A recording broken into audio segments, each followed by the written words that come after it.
Good morning mga kapatid. Okay. The Lord delights when His people walk together in humility, love, and peace. Dito po sa mundo natin na magulo and fully divided, no? Lalo na sa Middle East, the church is called to reflect the unity that God Himself gives. So let us quiet our hearts before the Lord and let us hear His word sa Psalm 133. Behold, how good and how pleasant it is for brothers to dwell in unity.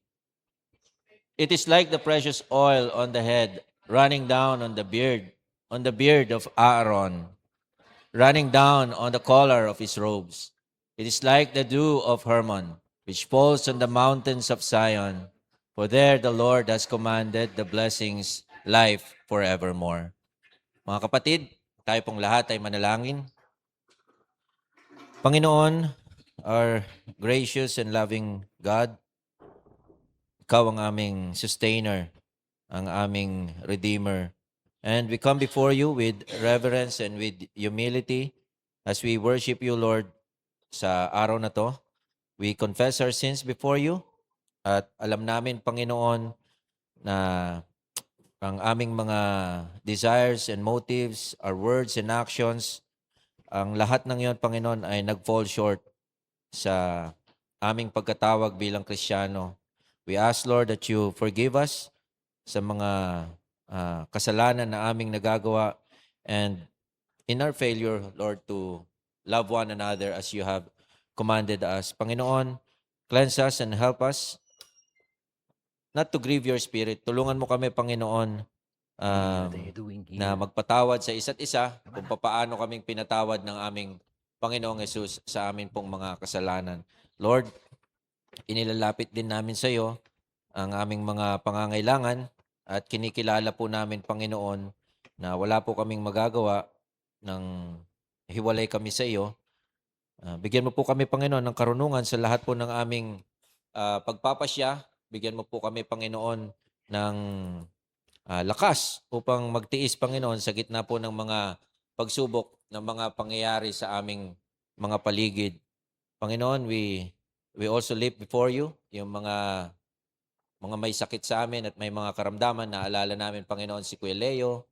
Naalala rin namin si Atelyn, si Juvie, na asawa ni Pastor Joe. Dalangin po namin, Panginoon, at bring comfort sa kanila. Restore mo ang kanilang mga physical na pangangatawan. At dalangin po namin, Panginoon, that you give us peace.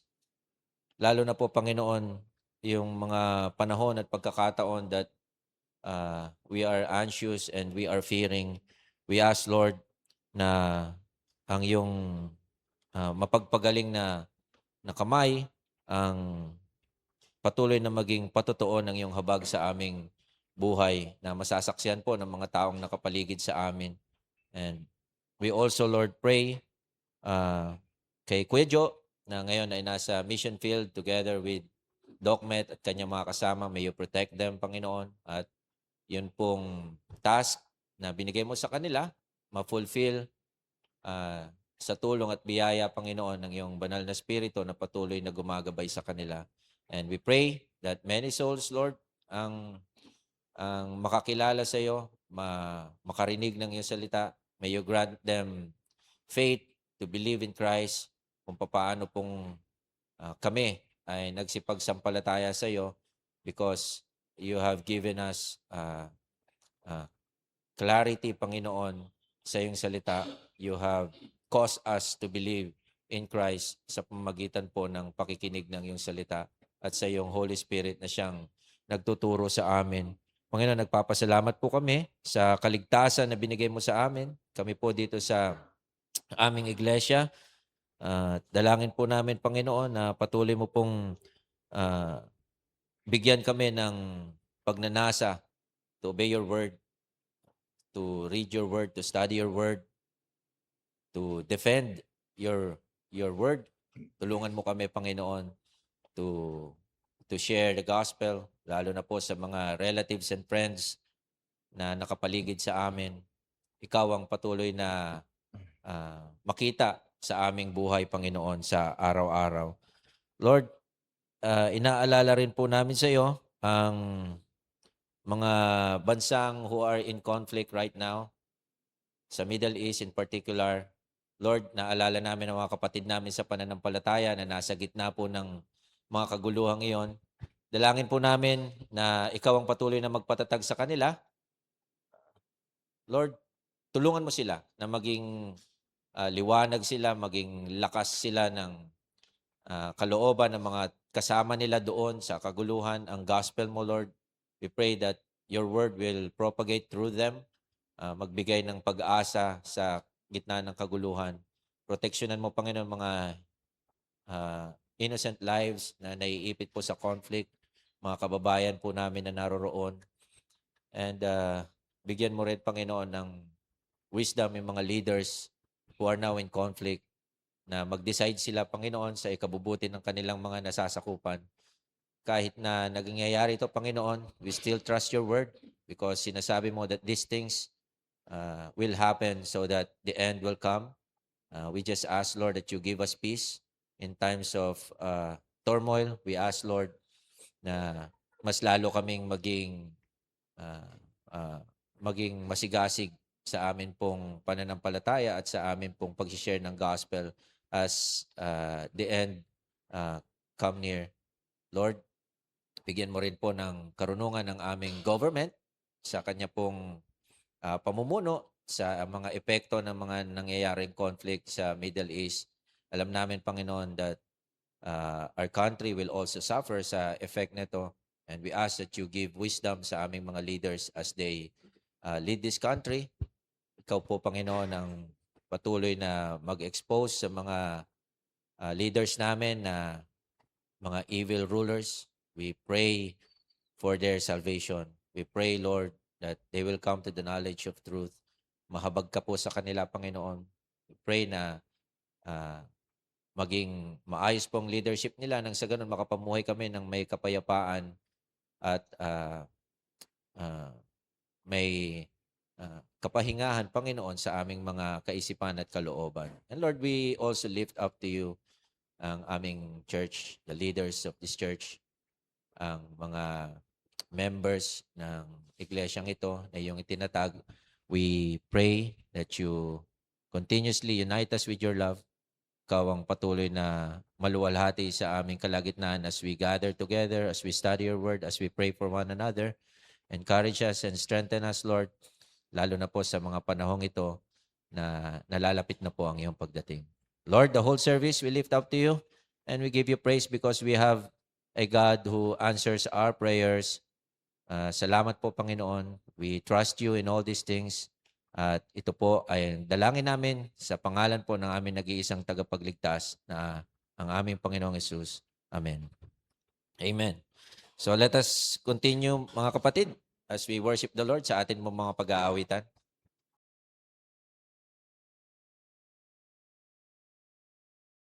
Amen. Magandang umaga pong muli, mga kapatid. So, tayo pong lahat ay tumayo. Ayan. Pwede nyo pong ngitian at kamayan yung mga katabi ninyo.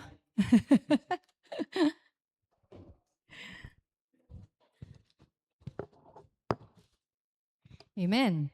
So, handa na po ba ang lahat na magpuri sa ating Panginoon? Amen? Sige nga po, palakpakan po natin ang ating Panginoon. Amen. Let us worship our God.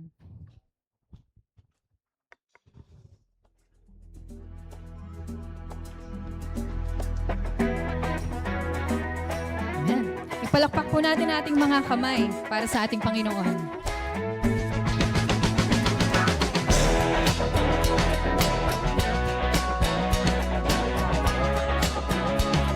Let's sing. For the praises of men, I will never ever stand. For the kingdoms of this world, I'll never give my heart away or shout my praise, my allegiance and devotion, my heart's desire and all emotion. Go to serve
For the kingdoms of this world I'll never give my heart away or shout my praise, my allegiance and devotion, my heart's desire and all emotion. Gonna serve the man who died upon that tree. Only a God like you could be worthy of my praise and all my hope and faith. To only a King of all kings do I bow my knee and sing, give my everything. Only a God like you could be worthy of my praise and all my hope and faith. To only a King of all kings do I bow my knee and sing, give my everything. To only my Maker, my Father, my Savior, Redeemer, Restorer, Rebuilder, Rewarder. To only a God like you do I give my praise.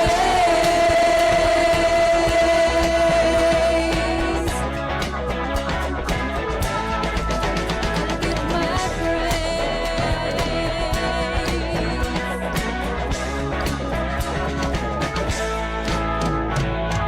Amen. Amen.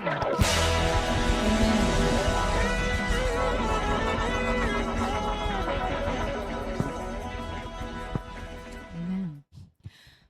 Truly, there is none like our God.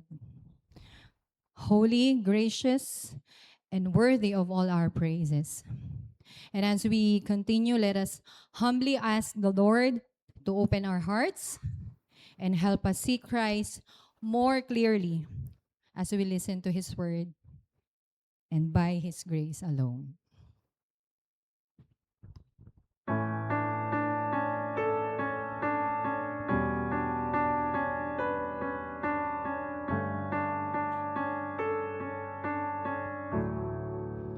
Holy Spirit, breath of God, witness to all that Christ has done.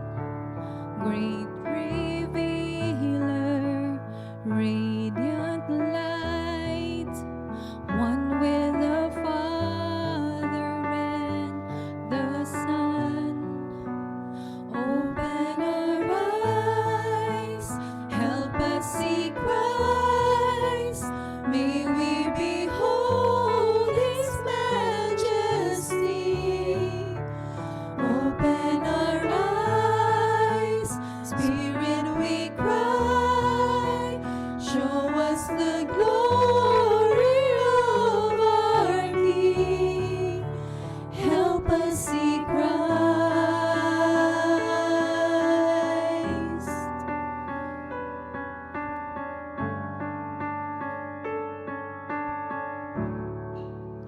Holy Spirit, voice of truth, speaking the word of God to us, sent from heaven to our hearts, that we might know the Father's love.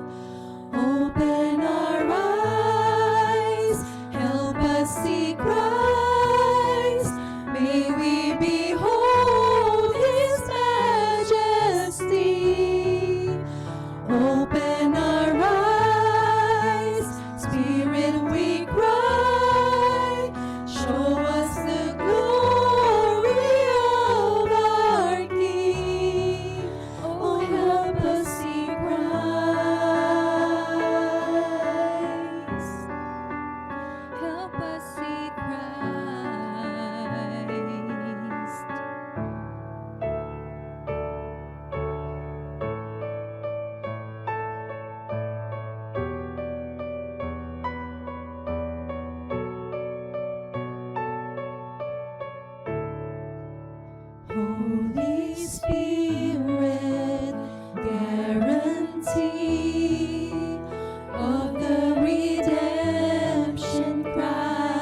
take your seats.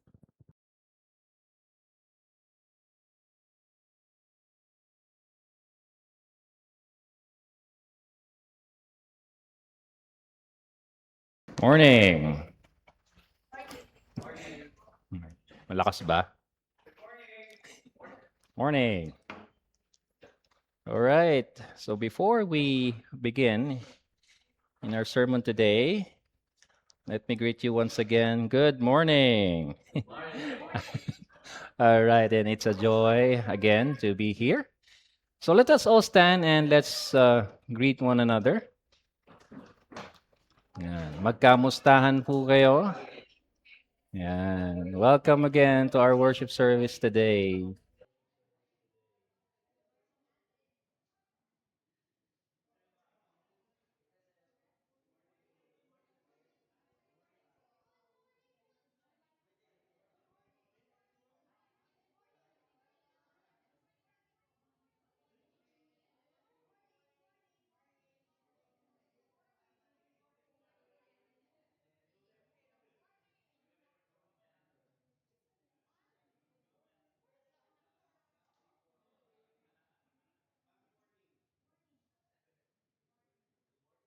All right. Okay. Good morning. Magandang umaga po sa inyong lahat. Mainit ba? Mainit? Ano? Pero mas mainit po ang pag-uusapan natin ngayon. We will look at the passage na napag-aralan na po natin before. Isang verse lang siya, but do not underestimate it. Because, sometimes the shortest verses carry the deepest truth. One verse lang siya. Pero napakalalim po ng ating mapag-aaralan dito sa verse na ito.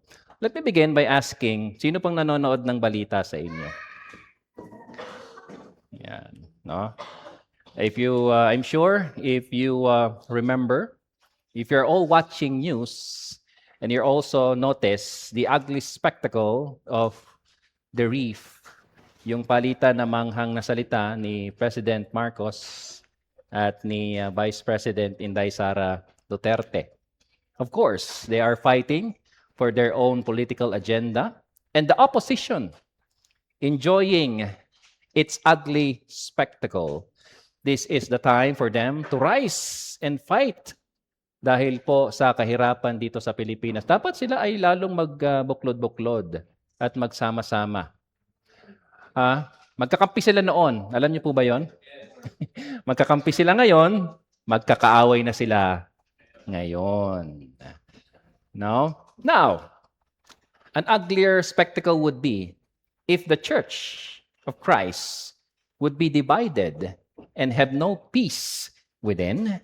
Satan is enjoying that ugly spectacle because the church is losing its good testimony before the world. Tuwang-tuwa po, mga kapatid, si Satanas, pag nakikita niya ang church ay nagkakagulo, nagdi-divide.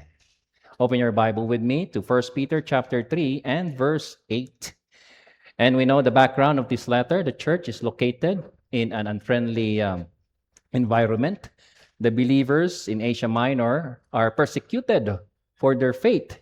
And that is the situation of the church. And yet, this situation, the church must remain keeping her good testimony before a watching world. The title of our message today, the 5 descriptions of God's people in the community. The 5 descriptions of God's people in the community. In our passage today, Peter shifts his focus on our Christian community, the church. What is expected of the church as a witness to the world around? That is the question. Or how should the Christian community, the church, battle the unfriendly forces surrounded her? Here, Peter asserts the counterculture of the prevailing attitude of the world. So we see that in this passage. And what kind of testimony which the world will be marveled and amazed that they would say, How could they live together in that way?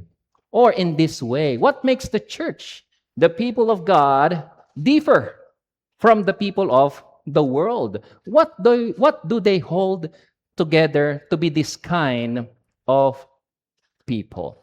Let us read 1 Peter chapter 3 and verse 8. One verse lang siya. So if you are able to stand, read with me. 1 Peter chapter 3 verse 8. Ready? Begin. Finally, all of you have unity of mind, sympathy, brotherly love, and tender-hearted, and a humble mind. Let's pray.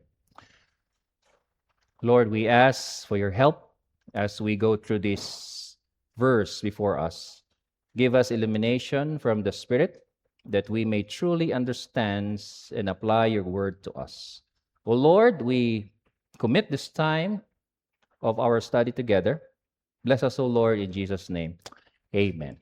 Amen. Please be seated. 1 Peter chapter 3, verse 8. Nagsimula siya ito sa salita niyang, anong salita na nagsimula siya? Sabi niya dyan, finally, all of you. Finally. No? Nagsimula siya sa ganyang salita. Ngayon, hindi ibig sabihin Apostol Peter na tatapusin na niya yung sulat niya. Hindi po. Finally, the end. Hindi po ganon. Ang ginawa po ni Peter dito ay kinukonclude niya, yung tinuturo niya mula doon sa chapter 2 verse 11 hanggang chapter 3 verse 7 tungkol sa godly testimony ng mga Christian sa harap ng mundo. Pansinin niyo po yung words na all of you. All of you. Sabi niya, ang kausap niya dito ay buong church.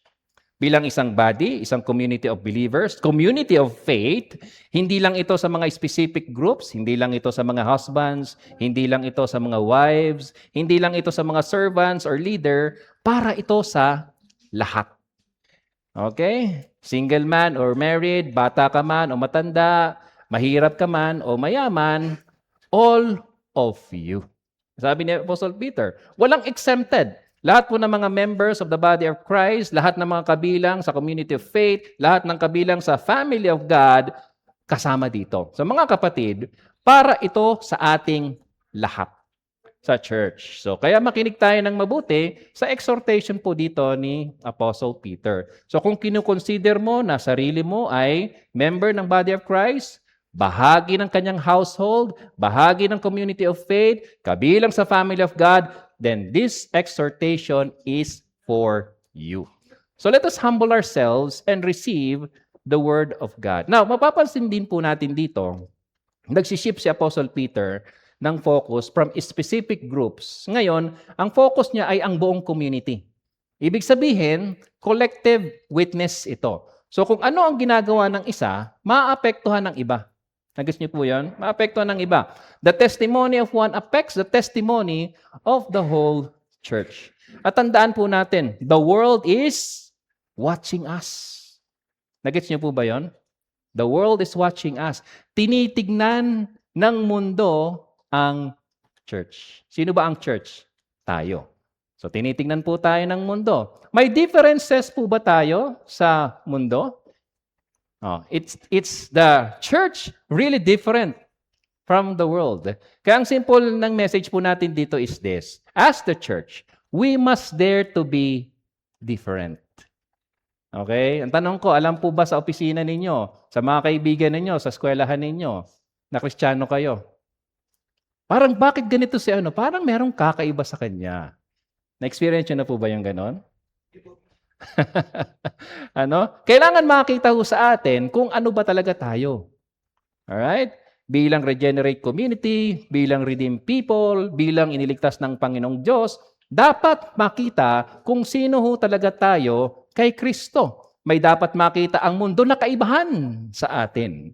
May dapat makita ang mga tao sa paligid natin na hindi nakikita ng mundo. At dito sa verse 8, inilatag po ni Peter ang mga fundamental differences na yun.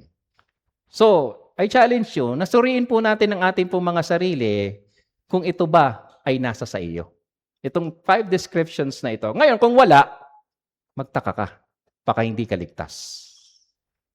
Ngayon, pansinin ninyo sa verse 8. binanggit ni Peter ang 5 adjectives, 5 descriptions ng mga tao ng Diyos sa loob ng church. At mahalagang tandaan po natin ito, these are not commands. Hindi po ito utos. Sa NIV at sa ibang translation po mga kapatid, parang tunog command siya. Pero sa original, hindi po ito utos, kundi descriptions. Okay? Ito ay paglalarawan kung ano dapat ang nakikita sa bawat member ng iglesia. 5 consecutive adjectives. Sunod-sunod po yan at napakahalaga po nito para po sa ating lahat. Because these are what makes us the family of God. Okay? So ito po yung mga fundamental description na nagpapakita na tayo po ay mga tunay na mga mananampalataya. The first thing is what? What we have here, sabi, finally all of you have unity of mind dun sa version. Okay? In other words, or be like-minded. Okay? So the Greek word is homopron. Homopron, it literally means same thinking or united in mind. Now, amazingly and interestingly, this word is only used by Peter. Si Pablo po did not use this word, and yet Paul stresses similar themes in his epistles. Like for example, if you will open with me to Philippians chapter 2, and then verses 1 and 2, and it says there, sabi niya, so if there is any encouragement in Christ, then make my joy complete by being like-minded, having the same love, being one in spirit, and one of mind. Ngayon, makikita po natin dito na ang ground po ng unity ng mga kapatid sa church, ang pagiging one in love, one in spirit, one in mind ay sino? Si Jesus Christ mismo. Nagets niyo po ba yon? Kaya tayo nagiging united because of what? Because si Jesus Christ. So, hindi ito unity base sa personality. Hindi ito unity dahil sa preferences, dahil parehas tayo ng gusto, sa common interest. Hindi ito dahil magkasundo tayo sa lahat ng bagay. Ang foundation ng unity po natin, mga kapatid, ay si Jesus Christ. Siya ang ground ng pagkakaisa, siya ang dahilan kung bakit may unity of mind tayo. So kaya kapag sinabing same thinking or unity of mind, hindi ibig sabihin pare-pareho tayo ng opinion sa lahat ng bagay. Ang ibig sabihin nito, iisa ang pinanggagalingan ng pag-iisip natin. Grounded tayo ng Panginoon, nakasentro tayo kay Kristo. So ang thinking natin ay shaped by His Word, by His will, at ang kanyang katotohanan. So kung may tunay na unity sa church, hindi ito manufactured, hindi ito force, ito ay bunga ng ating common union with the Lord Jesus Christ. So kung pareho tayong nakatingin kay Kristo, pareho tayong nagpapasakop sa kanyang lordship, then doon nagsisimula ang tunay na unity. One love, one spirit, and one mind. The same idea, mababasa po natin sa Romans chapter 15 and verse 5. Sabi, may the God of endurance and encouragement grant you to live in such harmony with one another, or like-minded with one another in accord with Christ Jesus. Again, ito pong harmony na ito, itong pagiging one-minded or like-minded, nakaayon ito kay Kristo. So mapapansin nito, itong unity na ito ay hindi lang ito pagkakasundo ng mga tao. Grounded talaga ito sa Panginoong Hesukristo. Naunawaan niyo po ba mga kapatid? Yung unity, kaya tayo nagiging united dahil po kay Jesus Christ. Ibig sabihin, ang pagkakaisa po natin, again, ay hindi po base sa personality, preference, or opinion, kundi kay Jesus Christ mismo. Siya ang foundation, siya ang standard, siya ang dahilan kung bakit po tayo may tunay na united. 1 Corinthians chapter 1 verse 10, sabi po ni Apostol Pablo, I appeal to you brothers by the name of our Lord Jesus Christ that all of you agree. By the name, ang liwanag. By the name of the Lord Jesus Christ that all of you agree and that there be no divisions among you, but that you may be united in the same mind, in the same judgments against us. Unity of mind is grounded in Christ, in His person, and worked by the name of our Lord Jesus Christ. We have this unity of mind. Then again, Philippians chapter 1, verse 27, it reads to us as well, the only let your manner of life be worthy again. You notice, sabi niya dito, be worthy of the gospel of Christ, so that whether I come and see you or am absent, I may hear of you that you are standing firm in one spirit, with one striving side by side for the faith of the gospel. Again, makikita po natin dito na ang unity of mind ay ang pagiging faithful, kundi walang iba kundi sa gospel ng ating Panginoong Hesukristo, sa katotohanang inireveal sa atin through the Lord Jesus Christ. So ano ba talaga ang nasa puso ng like-mindedness na ito?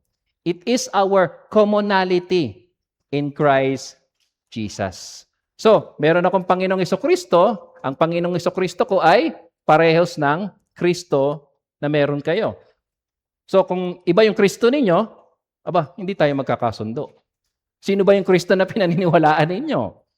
Ako, kilala ko yung Kristo na pinagkakatiwalaan ko. So, tungkol ito sa dakilang kaligtasan na meron tayo kay Kristo. Yun ang dahilan kung bakit tayo nagiging one in our minds. Dahil sa kung anong meron tayo kay Kristo.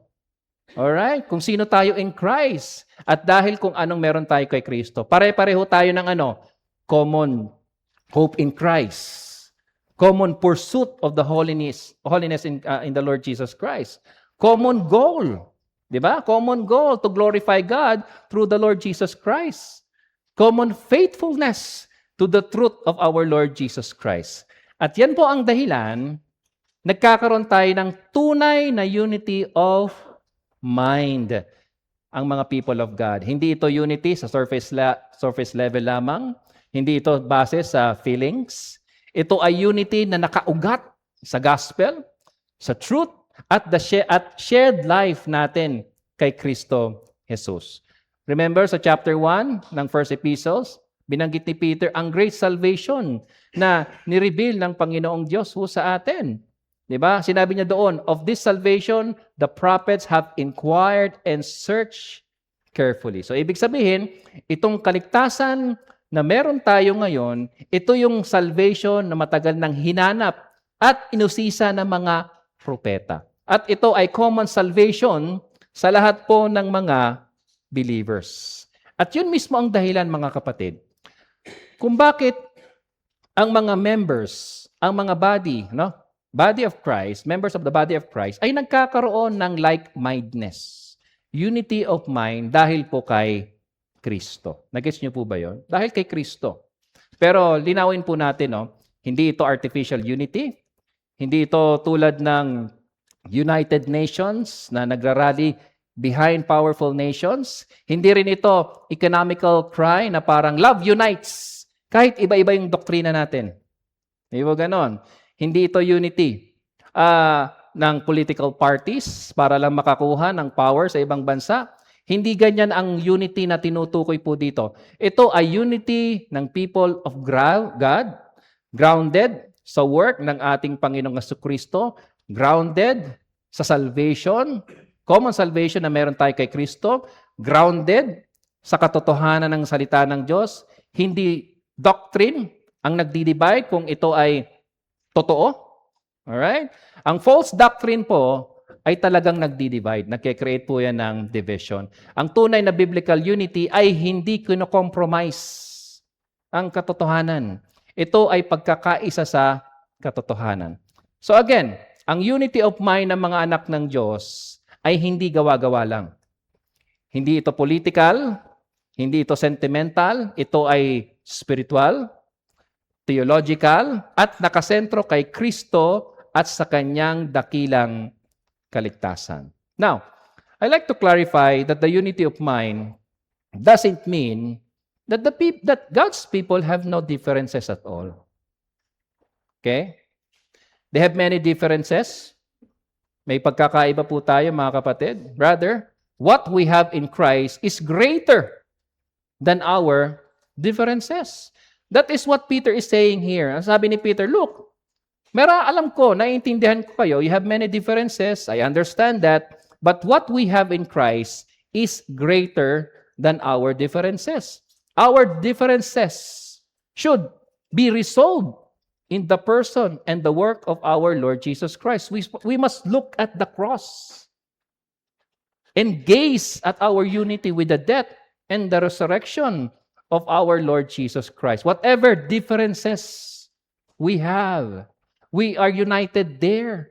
United tayo kay Kristo Jesus. The world look at us and they marvel and they marvel at the ground of our unity. Why are these people like-minded? Why are these people united in their minds? What makes them different? They are a bunch of people who came from different parts of Asia Minor, Rome of Asia Minor, and they were simply converts here in this church. Sabi ni Peter, what is special about these people? Why can they still be with different backgrounds? They are slaves, they are free men, they are people who are working with the state or not working with the state, poor, rich people, probably. There are also some weak and strong people in the church, and yet they are like-minded people. And they will simply marvel, what makes the church united in their minds? Ano bang meron? Sabi ng mga hindi mananampalataya. And the answer is, it is because of the Lord Jesus Christ. That makes us united in our minds. Amen? Amen. Now, napaka-rare. No? Now rare, no? But if you're going to observe churches today, this like-mindedness is a rare jewel. Halimbawa, no, style of worship. May isang church na nahati dahil sa music preference. Marami akong church na alam na ganyan. Nahati dahil sa style of worship. Yung isang group gusto traditional hymns lang. Alam niyo yung mga traditional hymns? Yung ginagawa ko, traditional yun. Pag kumpas-kumpas ko rito. Traditional hymns yun. Yung mga lumang mga kanta. Ano? Yung isa gusto contemporary worship song with full band, no, may drums, lahat kompleto. Pareho namang biblical and lyrics, no? Pareho namang si Kristo ang inaawit. Pero dahil sa preferences sa style, nagkaroon ng tension. May nagsabing mas reverent ang ganitong style. May nagsabing mas engaging at mas nakaka-reach sa kabataan ang ganitong style. Ang ganito, ang ganyan. Alam niyo kung nangyari? Hanggang sa umabot na point na kung hindi ito ang susundin, aalis kami. At eventually, nahati ang church. Meron niyo yun? Nahati ang church. Is music style a salvation issue? Is it about the gospel? Is it about the deity of Christ? Is it about justification by faith? Hindi. Minor issue siya compared sa great salvation that we share in Christ. So kapag preference ang naging mas mahalaga kaysa unity grounded in Christ, doon nagiging ugly spectacle ang church. Kaya mga kapatid, no, pag ginayos natin itong lugar, abay, huwag tayong mag-aaway-aaway kung anong kulay ng ng background, kung anong kalaki yung TV. Very lang naman yan. Very minor issues lang yan po mga kapatid. Compare sa meron tayo kay Kristo. Kaya ang call talaga natin na ito, let us not allow secondary issues to destroy primary unity. Let's remember our common salvation, our common hope, common pursuit of holiness, and common goal to glorify God. For the sake of Christ, for the sake of His glory, mga kapatid, I appeal to you, let's have unity of mind. Okay? This is what Peter is saying to the church here. Ang sabi niya, the church is under persecution and going through suffering and difficulties as a church. And yet, sabi ni Peter, they have unity of mind. That describes them as a community of God's people. Community of faith. So sufferings, difficulties in life is not a reason for God's people to be divided in mind. They should in fact all the more be united. Dapat ganun eh. Kapag lalong hindi nagkakaintindihan, mas dapat lalo tayo maging united. Kasi because we are united in Christ. Di ba? Because we know that have Christ on our side. Well, I hope you learned a lesson here that as a community, as the church or the body and the family of the Lord Jesus Christ, we can truly be united in our minds. The second description of the community of God's people is what? The church is the word. Anong sunod? Sympathetic or sympathies. Ayan. In Greek, the simply means to share the same feelings. The ability to put oneself in another place. Now open with me to Romans chapter 12, verse 15. And this is what Paul has to say with sympathy. He says that, sabi niya, rejoice with those who rejoice, but also weep with those who weep. So ang sympathy po mga kapatid, hindi lang siyang simpleng awa. Ito ay pakikibahagi ng damdamin. Lalo na ang oras ng grief or at sorrow. So kapag ka may nagluluksa, hindi tayo nanonood lang. Nagets niyo po ba yon? Hindi lang tayo nanonood lang. Nakikiramay tayo. Pinapasan natin kasama nila ang bigat ng nararamdaman nila. Pero hindi lang sa lungkot ang natatapos ang sympathy. Sabi ni Pisa, basahin ko po ulit yung verse na binasa ko kanina. Sabi, rejoice with those who rejoice, weep with those who weep. Ibig sabihin, kung may umiyak, umiyak din kayo na kasama nila. Kung may nagdiriwang, magdiriwang din kayo na kasama nila. We share the same feelings. Kung may sorrow, nararamdaman natin ang sorrow. Kung may rejoicing, nakikisaya tayo. Pero ano po ang pinaka-point nito? Ang tunay na sympathy nanggagaling sa lumalalim na personal intimacy sa isa't isa. Hindi ka pwedeng makiramay ng totoo kung hindi mo naman kilala ang tao. Tama po ba? Tama po ba? Hindi ka pwedeng makiramay sa totoo, totoong pakikiramay, kung hindi mo naman talaga kilala yung tao. So hindi ka pwedeng makisaya ng genuine kung wala ka namang relasyon sa kanya. So, kaya, paano ba ito nangyayari? Maglaan po tayo ng oras para makilala ng personal ang isang tao. No? Maglaan tayo ng oras sa bawat isa, sa circumstances ng bawat isa. Alamin natin. Lumabas po tayo sa comfort zone natin. Sinasadya nating mag-minister sa pangangailangan ng iba. Pinipili natin maging present, hindi distant. Ang sympathy, mga kapatid, ay hindi lang po ito emotion. It is a connection. At habang mas pinipili nating pumasok sa buhay ng isa't isa, mas lumalalim yung unity natin. Nagets niyo po ba? 'Di ba? Now, we all know the world is filled with selfishness. The world says, it's all about me. It's all about myself. It's all about my needs. Now, if you consider the churches in Asia Minor, the recipients of this letter of the Apostle Paul, he was writing actually, sumusulat po siya to a bunch of needy people. You know that. They are persecuted, facing difficulties for their faith in Christ. But here, Paul exhorts them not to look on their own circumstances, but on others. That is amazing. I am needy. But Paul is saying, no, you should be marked out as those who sympathize, as those who rejoice. Rejoice with those who rejoice, as those who weep with those who weep. You should consider those who are in need or in another situation. See?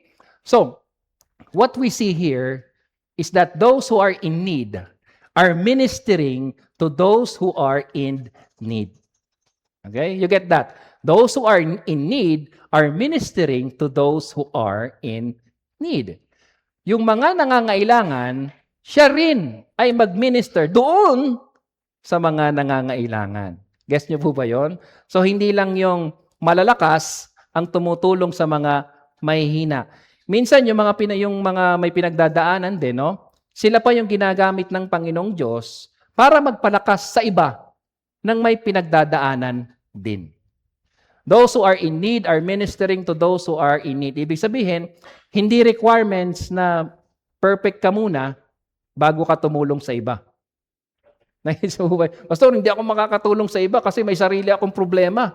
Hindi po ganun ang ibig sabihin nun eh. Hindi mo kailangan na wala kang problema bago ka maging blessing sa iba. Sa totoo lang mga kapatid, no? Mas effective pa nga ang ministry ng isang taong sugatan. Bakit? Kasi naiintindihan niya yung sakit.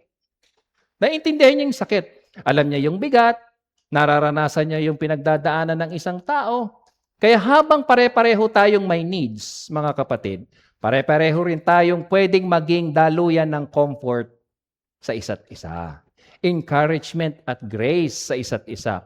That is sympathizing with one another. So, when the world see God's people sympathizing with one another, they wonder why. They wonder why these people who are suffering, who are needy people, and yet they minister to one another's needs. They sympathize with one another's need. Why? The answer is found in Hebrews chapter 4, and then ended in verse 15. For we do not have a high priest who is unable to sympathize with our weakness, but one who in every respect has been tempted as we are yet without sin. Christ is sinless, but he became flesh and dwelt among us. He suffered. He experienced what human being experience, experiencing hunger, thirsty, having to work, having to get tired, and even having to be tempted by the devil. And yet, he would remain sinless. That is what we have here. And so therefore, he is a what? Sympathizing high priest. He is able to sympathize with our weaknesses because he has experienced it himself. Nag-gets niyo po ba mga kapatid? Alam niya kung anong pakiramdam natin mga kapatid. Huwag po tayo mag-isip, alam kaya ng Panginoong Diyos kung ano yung pinagdadaanan ko? Alam niya. Kasi napagdaanan na niya lahat ng yan eh. Hindi siya stranger sa struggles natin sa buhay mga kapatid. Hindi siya dayuhan sa suffering ninyo. Hindi siya walang alam sa mga pakiramdam ninyo. Hindi siya ignorante sa mga problema ho natin, sa problema sa asawa, sa problema sa anak, sa trabaho, sa lahat ng mga pinagdadaanan ninyo. Alam niya ang lahat ng bawat struggles na pinagdadaanan po natin mga kapatid. Bakit? Ang linaw po ng verse, because he is able to sympathize with us. Naiintindihan niya kung ano ang pinagdadaanan ng isang tao na makasalanan. Naranasan niya ang hirap, ang tukso, ang sakit ng mundong ito. Pero ang isang malaking pinagkaibahan ng Panginoong Hesukristo sa atin, siya ay nananatiling walang kasalanan. Nagets mo ba? Sabi ng Ephesos, for we do not have a high priest who is unable to sympathize with our weaknesses, yet he was without sin. Ibig sabihin, naiintindihan niya tayo, pero hindi siya nadala sa kasalanan. Ganun tayo no? Kapag may problema tayong pinagdadaanan, instead of trusting the Lord, nagkakasala pa tayo. Naranasan niya ang bigat, pero hindi siya bumagsak. At ito ang karakter ng Panginoong Hesukristo mismo. Isang Panginoon na hindi lumayo, hindi malamig, hindi detached, kundi isang Panginoon na marunong makiramay, marunong umunawa, at handang lumapit sa atin sa gitna ng kahinaan. Matthew chapter 9 verse 36, and you can just read it, 14:4. Matthew chapter 15 verse 30, we find there, when he saw, pakinggan niyo po ito, when he saw the crowds, He had compassion for them. He sympathized with them because they were harassed and helpless like sheep without a shepherd. He sympathized with these people. He sees them that they have no shepherd.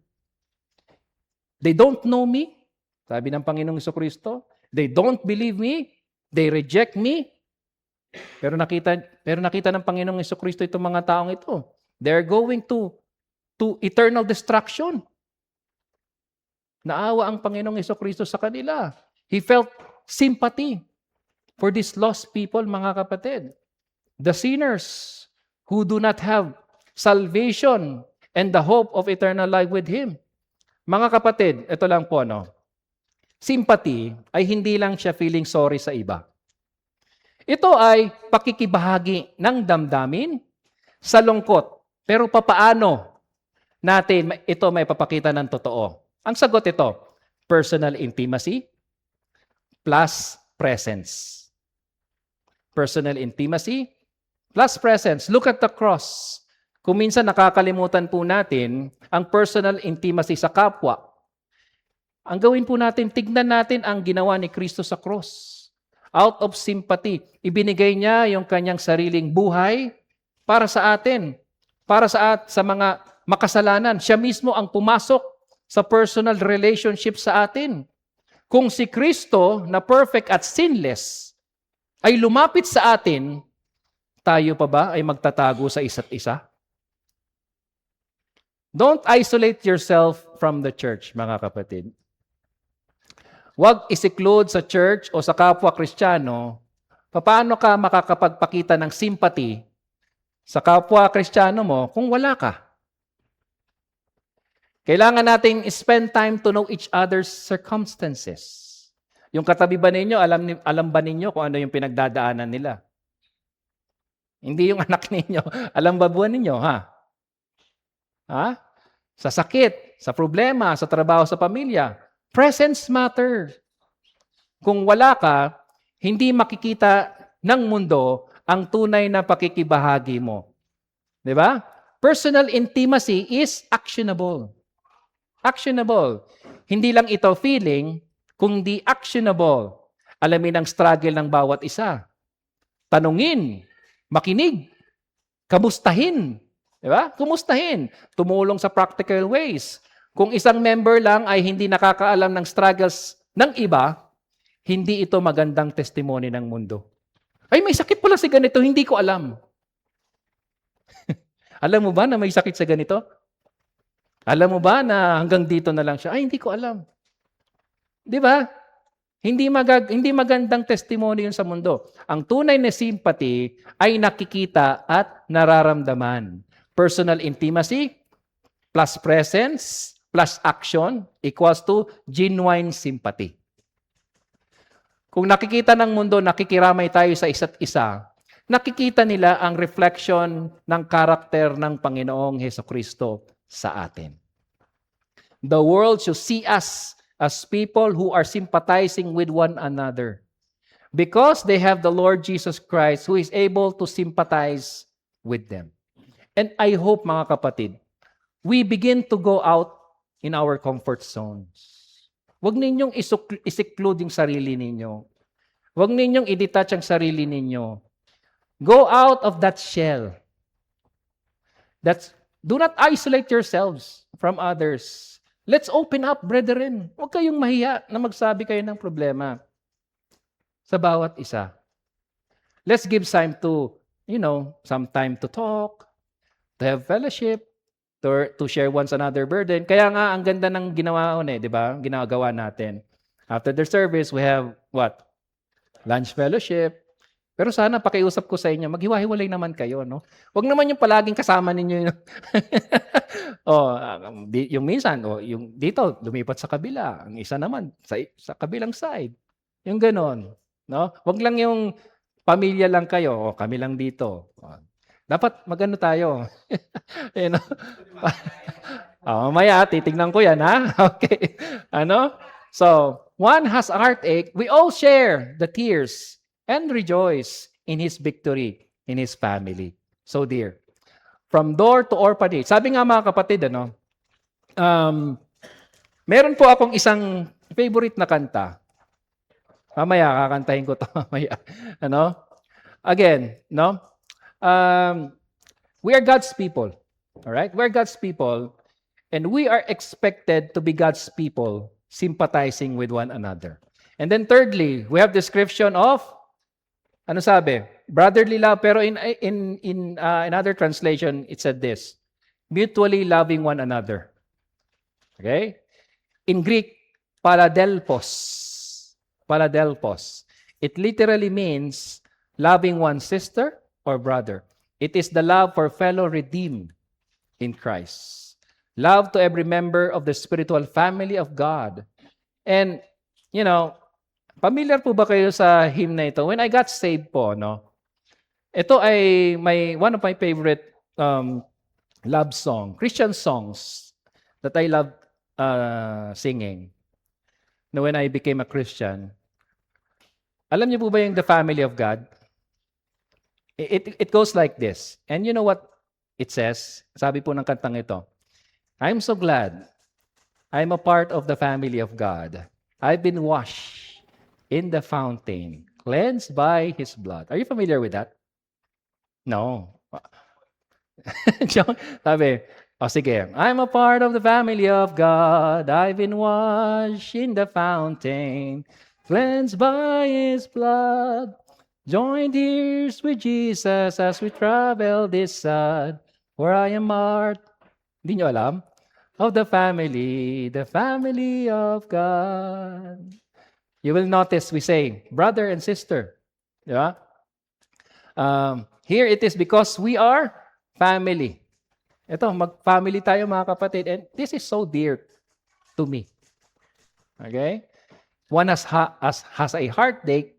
Kapag ka may isa is may heartache, we all share of that. Kapag ka may victory, dapat nagdiriwang din tayo. Sabi pa ng kanta, from the door of an orphanage to the house of the king, no longer an outcast, a new song I sing, from rags to riches, from the weak to the strong. I'm not worthy to be here, but praise God, I belong to the family of God. Sabi niya, and I am so glad that I am part of the family of God. Let me just ask you, brethren, do you still have that strong affection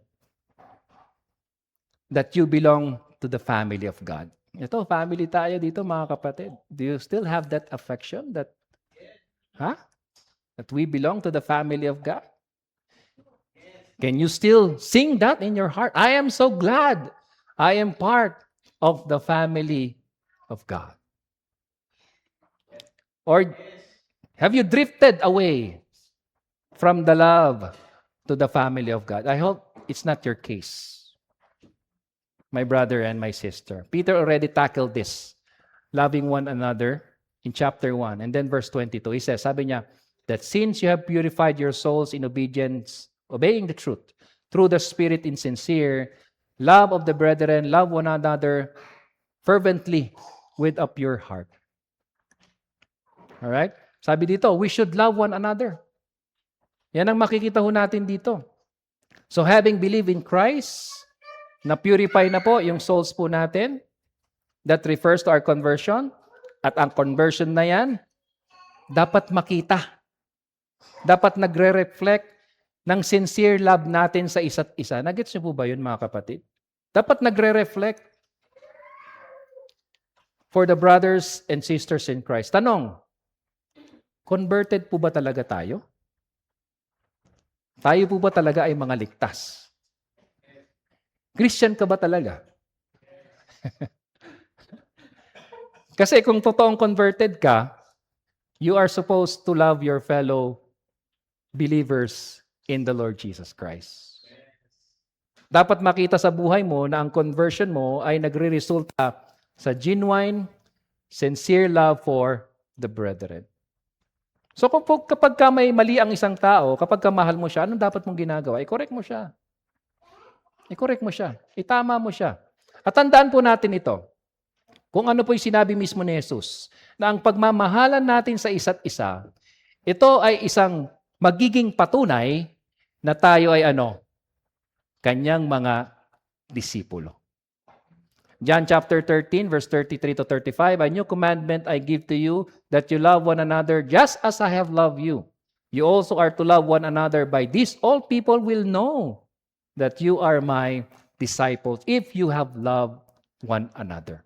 The Lord is saying, look, hayaan ninyong makita ng mundo kung sino talaga tayo. I have loved you, and therefore you must love one another. Yan dapat ang makita ng mundo sa mga mananampalataya. Pero ito ang tanong, paano malalaman ng mundo na nagmamahalan tayo? Makikita nila ito sa tangible expression ng self-giving love. Hindi lang ito sa salita. Hindi lang ito sa emotion or affection, kundi love in action. Love in action. Pagmamahal na may sakripisyo, may paggawa, may konkretong pagpapakita. Kasi ang tunay na pag-ibig, hindi lang ito nararamdaman, nakikita rin ito sa gawa. Remember, 1 John chapter 3, verse 17 to 18, "If anyone has the world's good and see his brother in need, yet closes his heart against him, how does God's love abide in him? Little children, let us not love in word or talk, but in deed and in truth." What John is saying here is, how can you say you love your brother and you see your brother in need and you just tell your brother, "Brother, I will pray for you. I will pray for you." Your pocket is so tight, di ba? Ano man lamang ba yung meron kang 5 tagi-100 sa wallet mo, ano man lamang ba yung makapagbigay ka ng 100?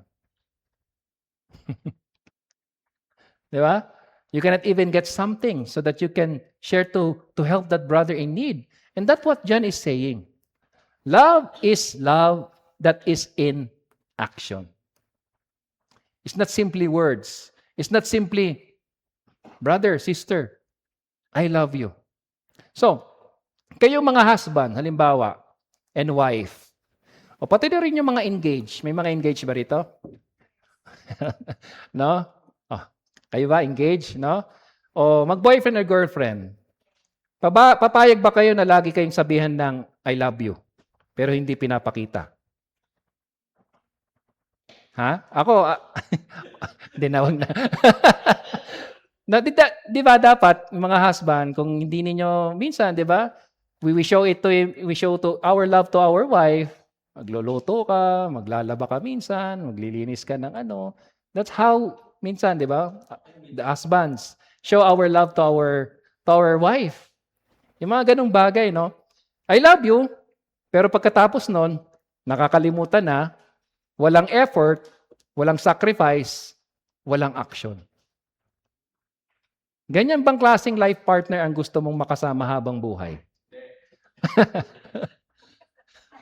Sana kapag ka naghahanap ka na makakasama sa buhay, kapag ka sinabi niyang "I love you", nakikita yan sa action niya. Nakikita mo sa paraan ng pag-aalaga, sa effort, sa sacrifice, sa mga simpleng bagay na ginagawa to express that love.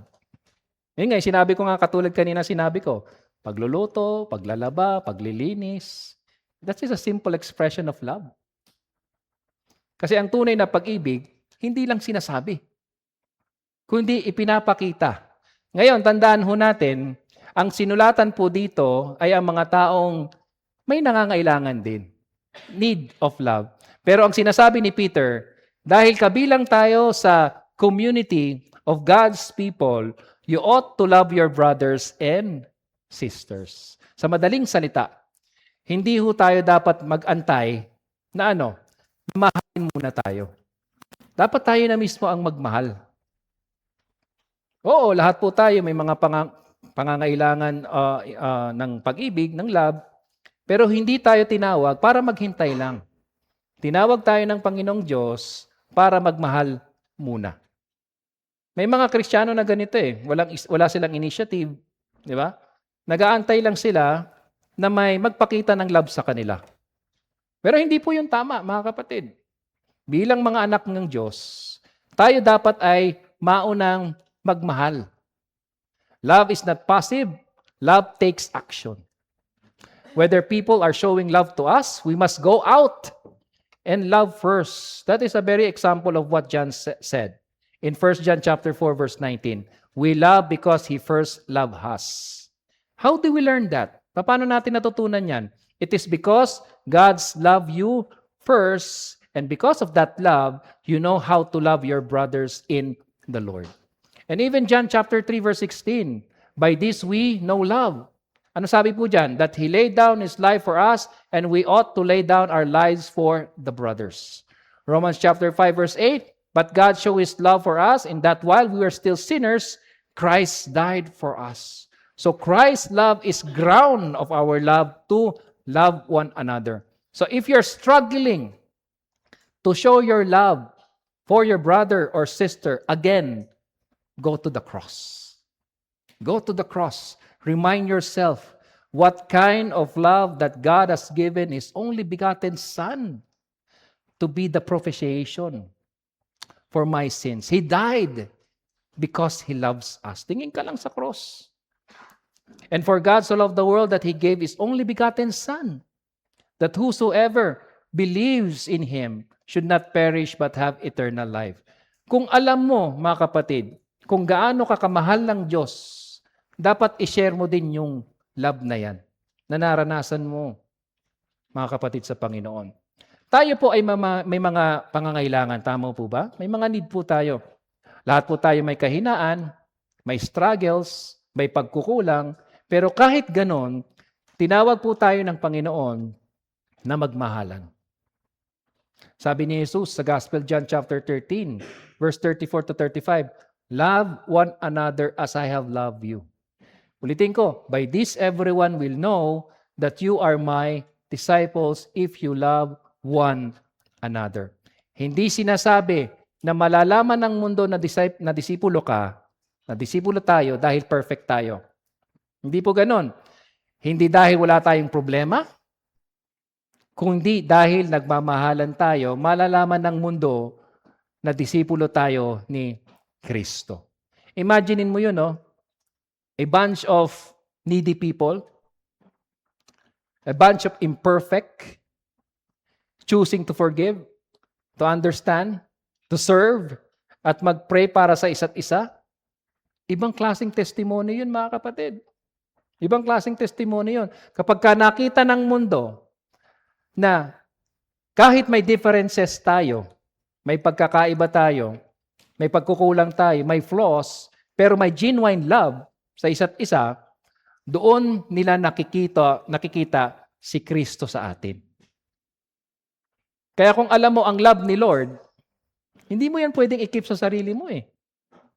Kailangan ipakita mo rin yan eh. Kailangan i-share mo yan eh. Kailangan i-live mo yan eh. Ipamuhay mo yan eh. Ipakita mo. Dahil ang tunay na faith, laging may kasamang love. Fourthly, nandyan pa ba kayo? Fourthly, mga apat, tender-hearted.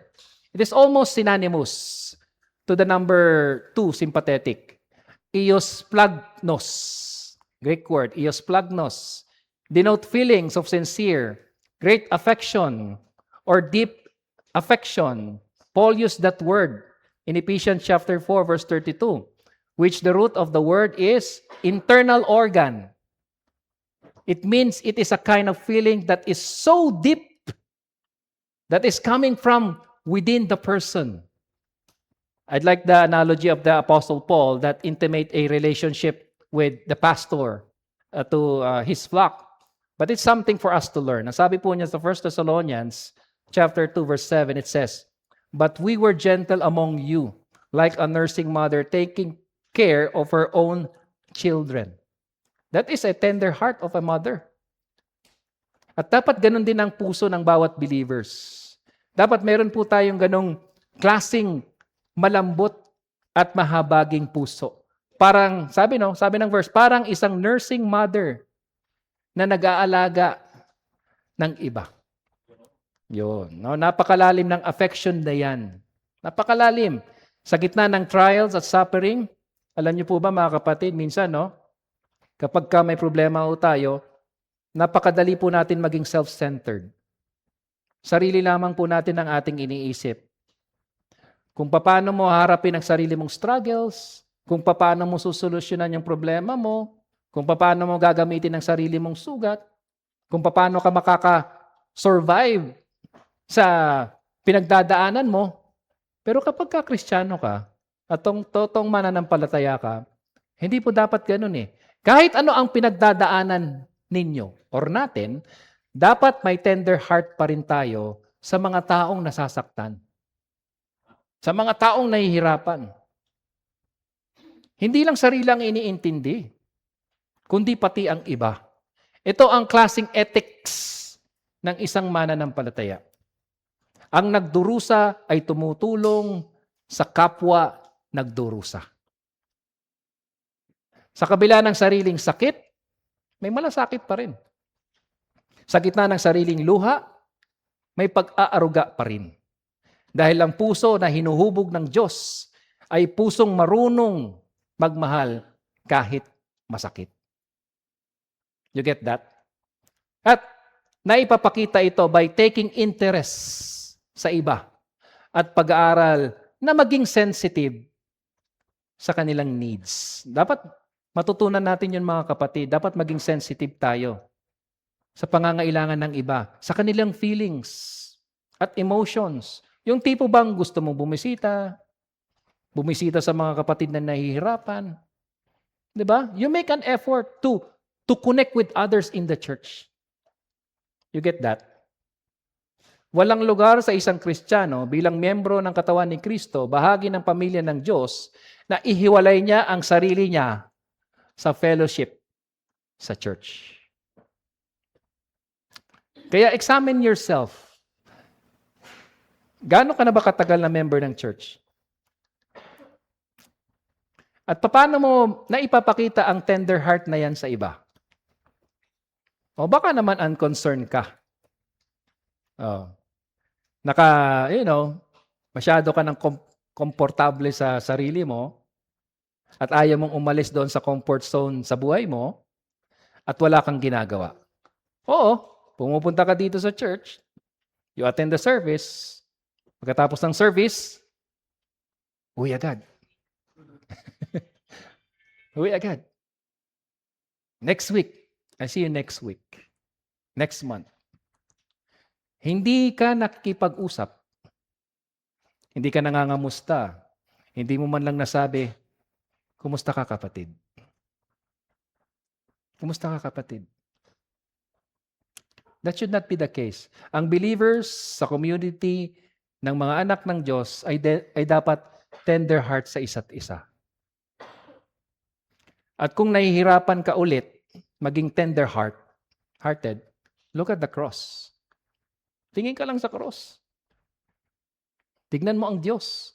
Kung gaano siya naging merciful sa iyo. Kung gaano siya naging compassionate sa iyo. Kung gaano siya naging ka-patient sa iyo. Sa dami ng beses na bumagsak ka, hindi ka niya iniwan. Sa gitna ng kahinaan mo, inilagaan ka niya. Kung gano'n ang puso ng Diyos sa iyo, dapat gano'n din ang puso mo sa iba. Tingnan mo kung paano siya na-move, di ba? Na ibinigay niya yung kanyang sariling bugtong na anak para ho sa atin. Yan ang tender heart ng Diyos. Ibinigay niya yung kanyang kaisa-isang anak dahil mahal na mahal niya tayo. At nais niya, mga kapatid, na yung mga mananampalataya ay magkaroon po ng ganong klaseng puso. So He gave His only begotten Son. Pag-isipan mo yan. I-meditate mo yan. Look at the cross. Nang ibinigay ni Kristo ang kanyang buhay para sa kanyang mga hinirang, yan ay tender heart. Sinong gagawa ng ganong klaseng sakripisyo? Tanungin ko kayo, kaya nyo bang gawin yun? Ganong klaseng sakripisyo? I don't think so. Hindi natin kaya yon. Ibigay ang sariling buhay para sa iba? Dahil si Kristo nagawa niya yun dahil may tender heart siya Kaya kung tatanungin kita, may tender heart ka ba? May tender heart ka ba? Handa ka bang mag-give up ng kahit ano? Oras mo, effort mo, resources mo, for the good of a brother? Dahil ba sa tender heart mo? O laging may pader? Hanggang dito lang ako. Hanggang dito lang ang kaya ko. I cannot go beyond this point. Palagi kang may limitasyon sa pagde-develop ng personal intimacy sa iba. May boundary ka na hindi mo kayang lampasan. Hindi dapat ganun. Hindi dapat ganun. Dahil ang pusong hinuhubog ng cross ay pusong marunong magsakripisyo. Ang pusong tumitingin sa cross ay pusong natutong magmahal ng lagpas sa comfort zone. Kung nakikita mo ang tender heart ng Diyos sa cross, dapat unti-unti ring nababago ang puso mo. And then finally, humble-minded. Humble-minded. Tape noprosnye. Ang Greek word. Tapos nopresnye. This is the final adjective. And it occurs again only here in the epistles of Peter. We read that as well in chapter 5. 1 Peter chapter 5, we read there in verse 5. Likewise, you younger people, submit yourselves to your elders. Yes, all of you be submissive to one another and be clothed with humility. God resists the proud, but gives grace to the humble. There you are, the descriptions of humble-mindedness. And this is voluntarily submission in contrast to the boastful. Self-boasting, all self. And you know the context here of the Greco-Roman world, tinitignan po nila ang humility or humbleness as a weakness. It is a sign of weakness and shame. Humility is for the weak, but for the strong, it is not. Yan yung context ng panahon na yon.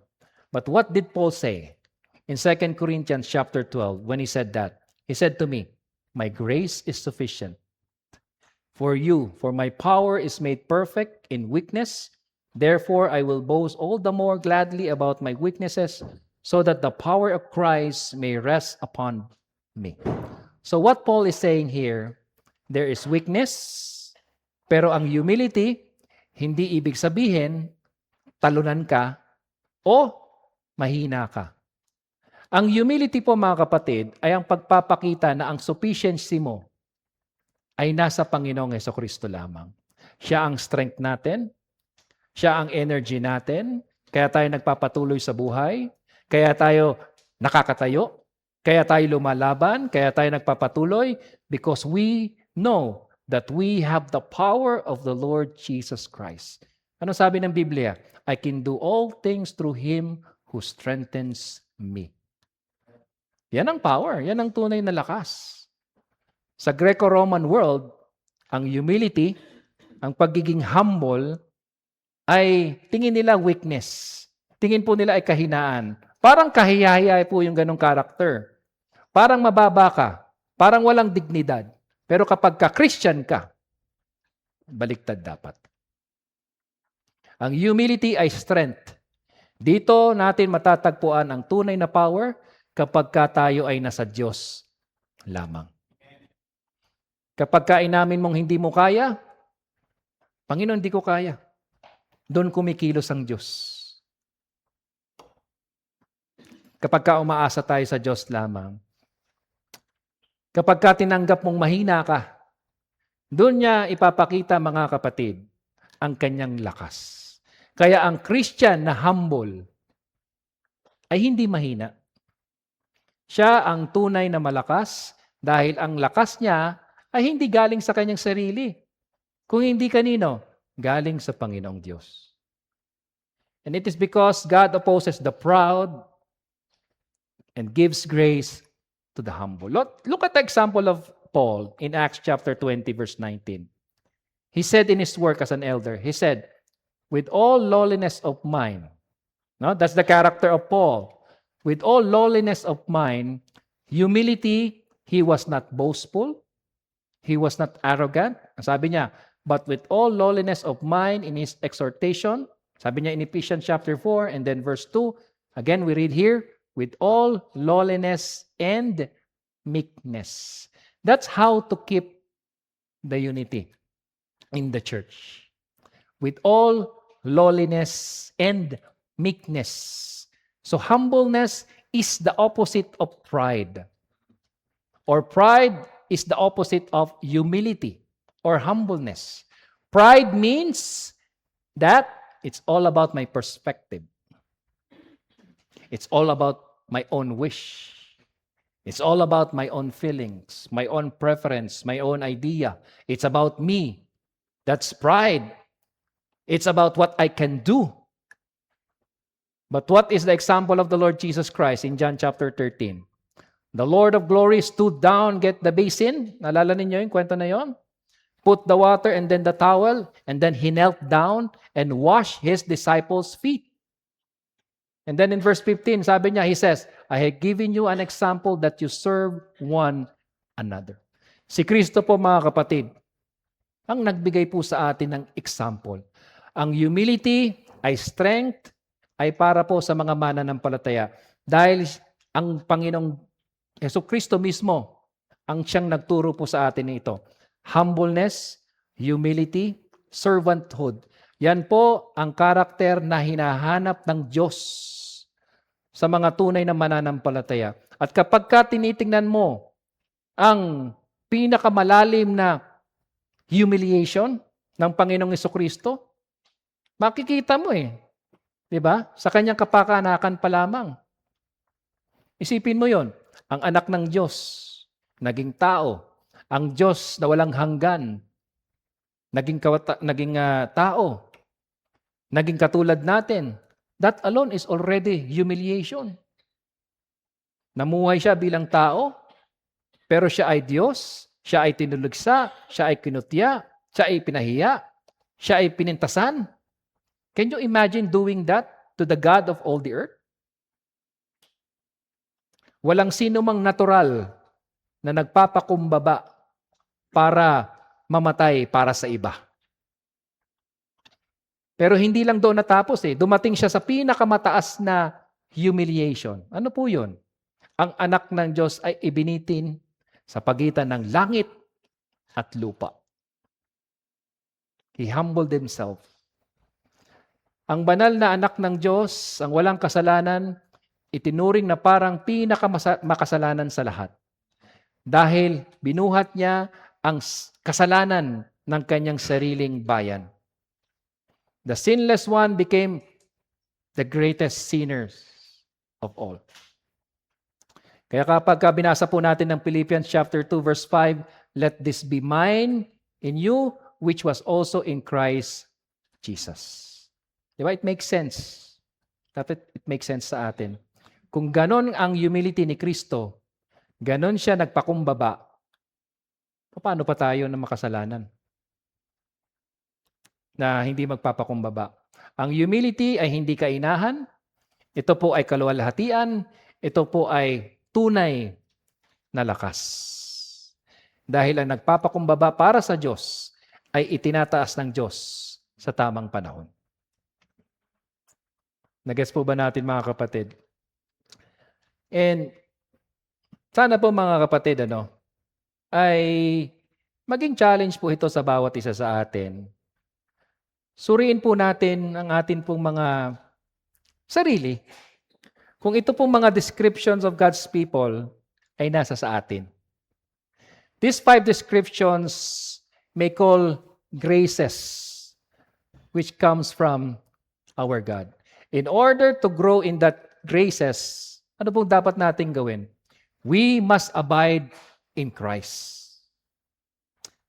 Because without Him, we can do nothing. Ano sabi ng John chapter 15 verse 15? Apart from me, you can do nothing. So, we have 1 Peter chapter 5 verse 5, James chapter 4 verse 5. Remember this, mga kapatid, ito pong adjectives na ito.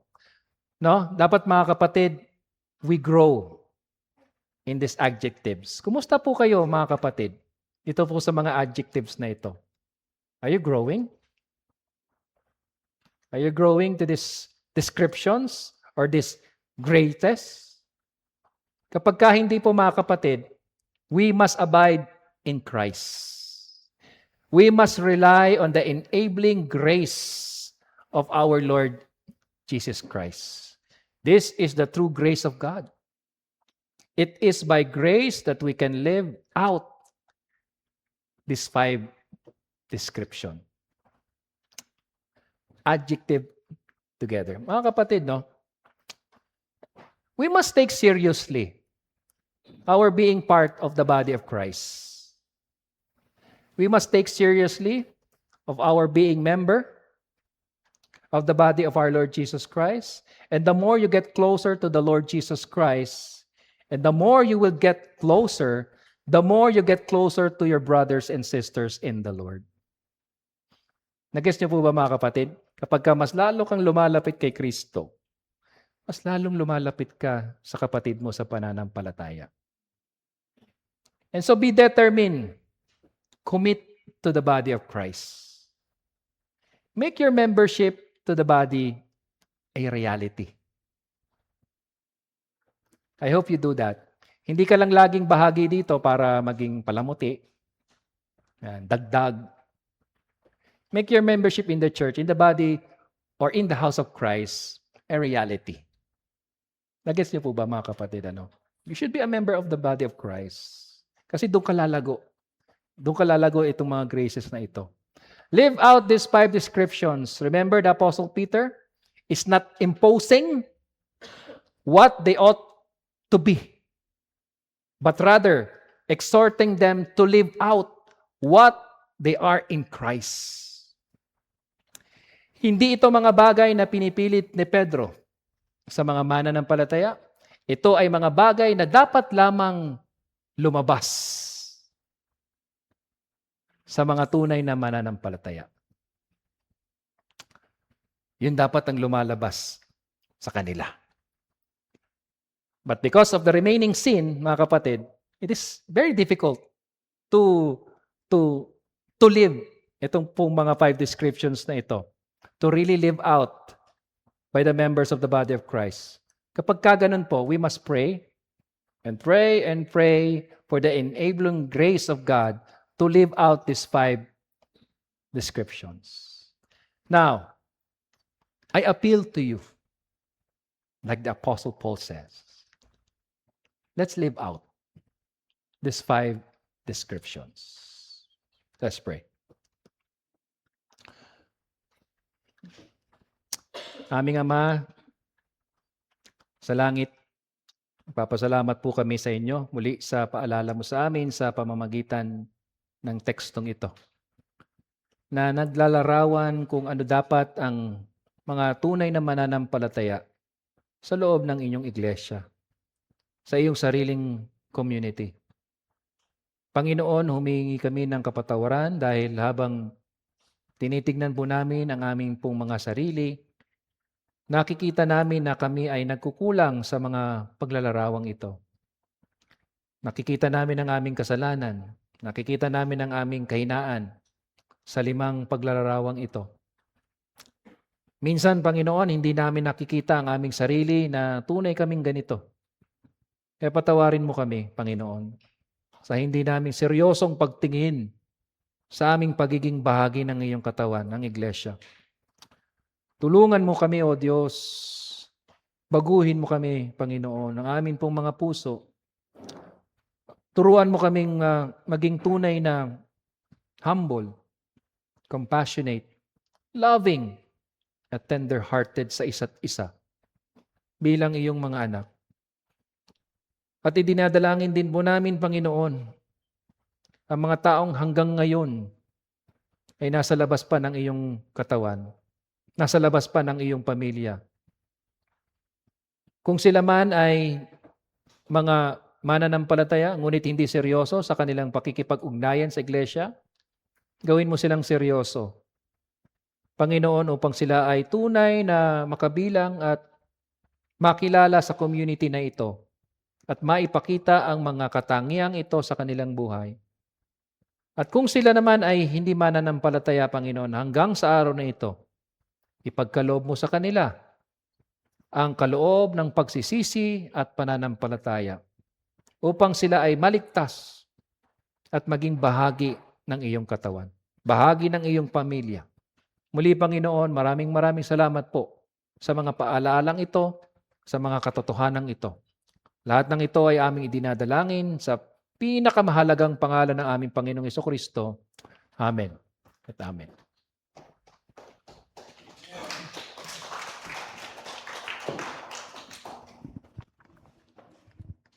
Amen. Maraming pong salamat, Pastor John, for that message. Inaniyaan ko po ang lahat na tumayo at awitin po natin ang ating response song.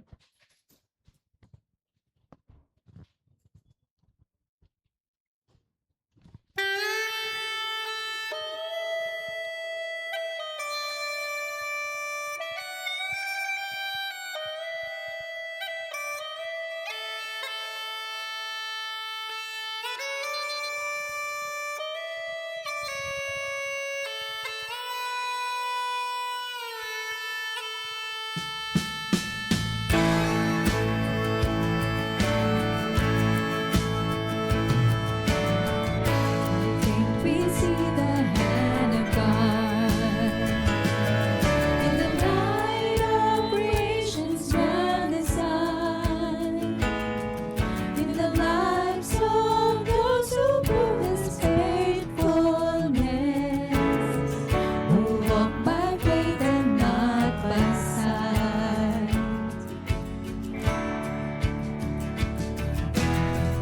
By faith our fathers roamed the earth with the power of His promise in their hearts, of a holy city built by God's own hand, a place where peace and justice reign. We will stand as children of the promise. We will fix our eyes on Him, our souls reward, till the race is finished and the work is done. We'll walk by faith and not by sight. By faith the prophets saw a day when the longed-for Messiah would appear, with the power to break the chains of sin and death, and rise triumphant from the grave.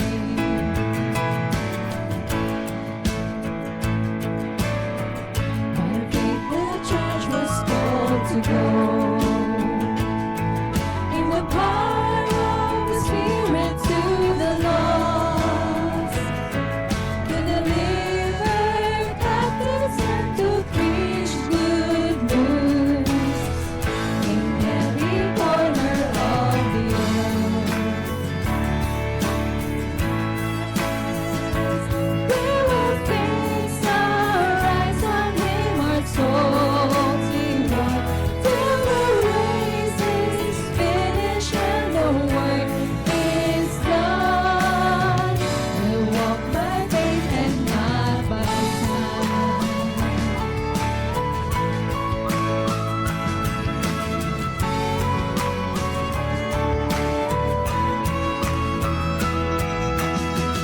By faith this mountain shall be moved, and the power of the gospel shall prevail.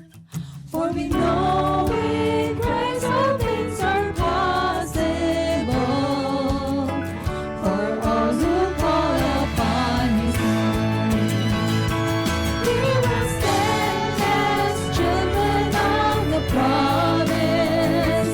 We will fix our eyes on Him, our souls reward, till the race is finished and the work is done.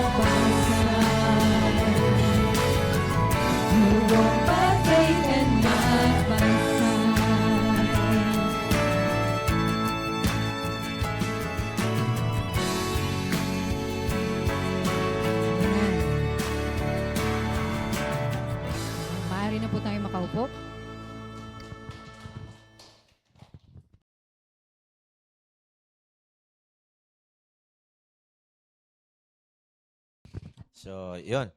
By the way, si Peter, lagi siyang gano'n, no? Yung mga characters and traits na pinakita ni Pastor sa isang believer. Laging gano'n ang approach ni Peter. Siya rin yung nagsabi, sabi niya sa 2 Peter 1:3, tinanggap natin sa pamamagitan ng kanyang kapangyarihan ang lahat ng bagay na magtuturo sa atin upang mamuhay ng tapat sa Diyos.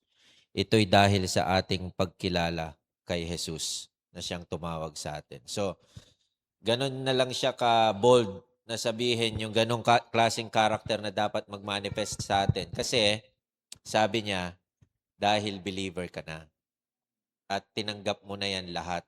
Mga bagay na magtuturo sa iyo to live godly lives. So, pag believer ka, automatic yung good works will follow. Di ba?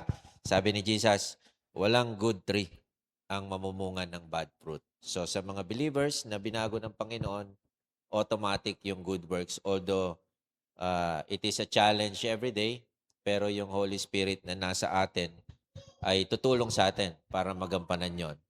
At kasama doon ang giving. So, sabi ng Proverbs 3:9-10, honor Yahweh from your wealth and from the first of all your produce.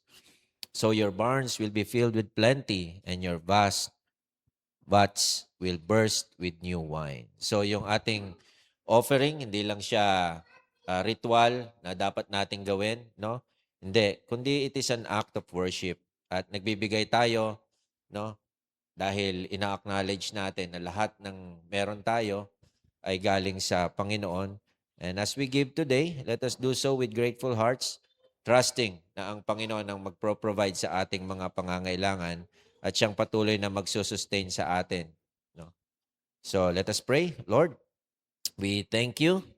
And as we bring our offerings before you today, turuan mo po kami, Panginoon, to give with thankful hearts and help us to honor you sa lahat ng mga financial na pagpapala na pinagkakaloob mo sa amin. And use this offering, Lord, sa iyong kingdom for the proclamation of your word and for the strengthening of your church para makatulong din kami sa mga kapatid namin who are in need. And Lord, we offer these gifts to you with thanksgiving dahil sa aming Panginoong Jesus. Amen and amen. So, mga leaders,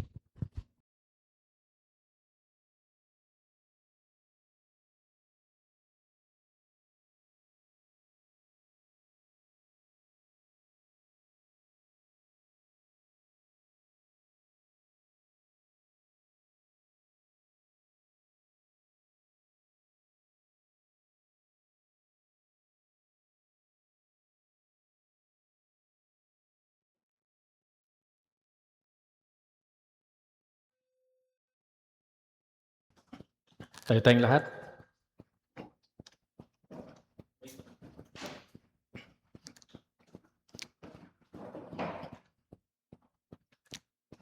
Let's pray. Our Heavenly Father, in heaven indeed, we have been blessed. We have been blessed because of your words. We have been blessed because of the music that we have heard. We have been blessed because of fellowship. Our hearts have been blessed and our hearts have been lifted up.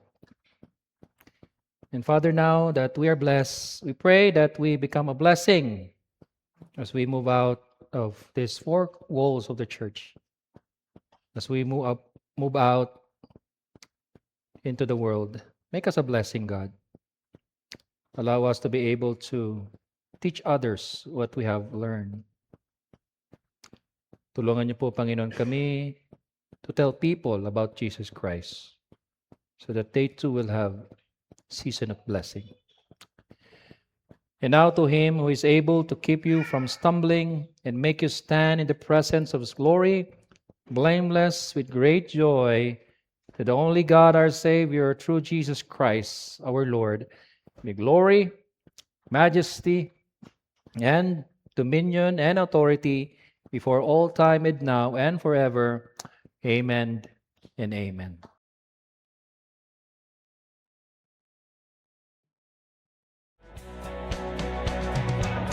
Only a God like you could be worthy of my praise.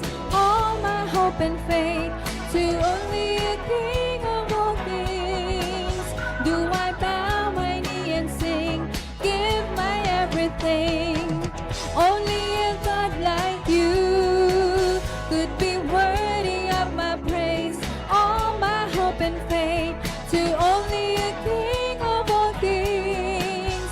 Do I bow my knee and sing, give my everything to only my Maker, my Father, my Savior, Redeemer, Restorer, Rebuilder, Rewarder. To only a God like you do I give my praise.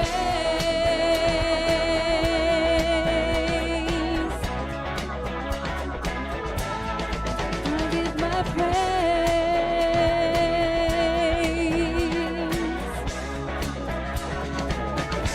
Amen.